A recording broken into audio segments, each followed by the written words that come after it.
Hi, I'm Frank Fry from publicspace.net, and today I'm going to walk you through downloading a trial version of an indie app for the Mac, installing it, launching it, and then making a purchase and unlocking your trial version into the full version. I'm making this video for Mac users who are not familiar with how to get software from third-party developers and how to install and unlock it. Some users are reluctant to buy software from anywhere but the Mac App Store because they are worried that it might not be safe and don't know how to go about it. Long before the Mac App Store came along, there was something called the Macintosh community. Few of the big software houses were bothering to develop for the Mac, and in the mid-90s the Mac became an enthusiast's machine, and a whole community of independent software developers grew around serving the software needs of creative professionals, who tended to be the classic Mac users. This was often called Shareware, and the idea was for developers to be able to share their software with the other members of the Macintosh community, all while being able to make a fair living of doing so. The fundamentals of Shareware were that you can download the software for free, try a fully functional but limited version, and that if you find it useful and want to continue using it, that you pay a fair price for it. Typically, trials were limited to 14 days of full functionality, after which the software stops working unless you purchase it. Some tools also have other limitations, like limiting the number of files you can process. The Shareware model provides an alternative to the freemium and subscription models that are so dear to the App Store. This model of software distribution is still very much around, but today we tend to call ourselves indies. Much of the very best Macintosh software still uses this model. Examples are Panic's offerings, bare-bones software classics such as BB-Edit, the insanely great Rogue Amoeba, Literature and Latte, Pixelmator, and at least to some extent the Omni Group, which is following this model as well, even though they have also gone down the route to subscriptions for some of their products. I'm myself a Mac indie software developer.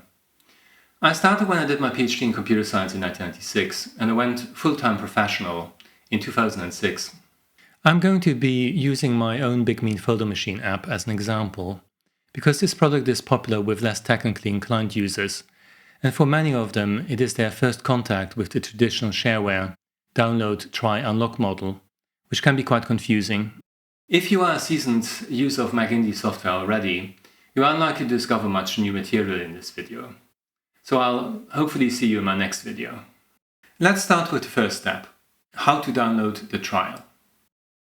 You need to go to the developer's website. In my case, that's publicspace.net. And here is the Big Mean Folder Machine. So click on that link to get to its homepage. Then there's generally a download link somewhere on the page. Typically, next to the download button, you will find some compatibility information. Here, for instance, you can see that we have minimum macOS requirement, and that the application is native on both Intel and Apple Silicon Macs. We simply click on the link to download. Up here on the right, we can see the progress of the download. And clicking on the button reveals the Big Mean Folder Machine BMFM DMG. We click on the little looking glass to show it in the Finder. Some developers use DMG files like I do. Others use zip archives or just place the application right into the Downloads folder. Some really complex products use installers, but this is not very common on the Mac anymore. A DMG is a disk image. It's basically a virtual hard drive in a file. When we double-click on it, it opens with a disclaimer, and when we accept it, we are left with a new Finder window showing a new virtual disk drive on our Mac. This window layout is fairly typical. You're invited to drag the application into the Applications folder so that it remains on your Mac after you eject the new disk. So we just drag the application over as instructed, and voila, we have installed the application. We can double-click on the Applications folder to open it. Then find our new application, and double-click its icon to launch the trial program. There will generally be some indication that you are running in trial mode.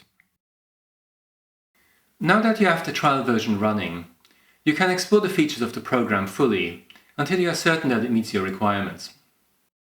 Once you are ready to make a purchase, you can generally find the link to the order page somewhere in the application menu. And sometimes it's in the help menu, but more usually it's in the application menu. If you can't find it anywhere, you can always go back to the website. In our case, it's in the Big Mean Folder Machine menu. and we click on Buy from Us. And that takes us to the checkout pages on the developer's website. The exact layout of those pages is going to be different for every developer, but there are often more alternatives available than on the Mac App Store. On my website, for instance, you can buy the product either on its own or as part of a discounted bundle, and you can buy just the current version with minor updates, or you can buy the product together with a forever upgrade. We are just going to make a sample purchase of the product, so I hit Proceed to Checkout. The rest is really the normal checkout process that you would use to order your Nespresso capsules, but with less fuss. It is very rare that you need to create an account to buy indie software. But the bigger the software house, the more corporate the checkout pages. One of the nice things about indie software is that most of us are 1 or 2 person shops, so things tend to be a lot less formal. Once you have paid, you will generally get an email with something called an unlock code. This unlock code is like a serial number, and is indeed often called a serial. When you tell your trial version about this unlock code, it will unlock into the full version. So there are no separate downloads for full and trial versions, it's just the unlock code that makes the difference. Most indie developers will send a code that you then need to copy and paste into a dialog into the application itself. If you buy from me, you get an email with a link to an unlock web page like this one. Clicking on it brings you up to a web page. Here you have your code that you can copy and paste into the appropriate dialog, but I'm going one step further and I offer an automatic unlock button. So let's click on it. You need to confirm to Safari that you really do want the Big Mean Photo Machine to open this link.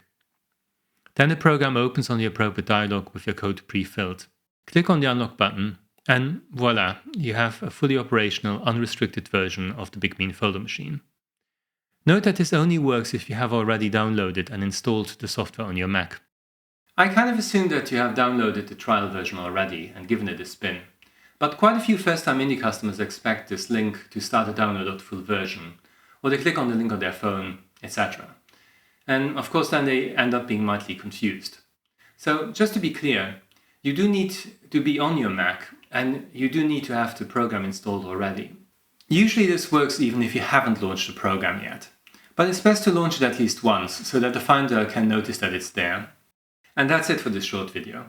I hope you have found it to be useful. I would really appreciate it if you could subscribe to my channel. It's essential to get the YouTube algorithm to show my content to more people, which would really help me out. Thanks for watching.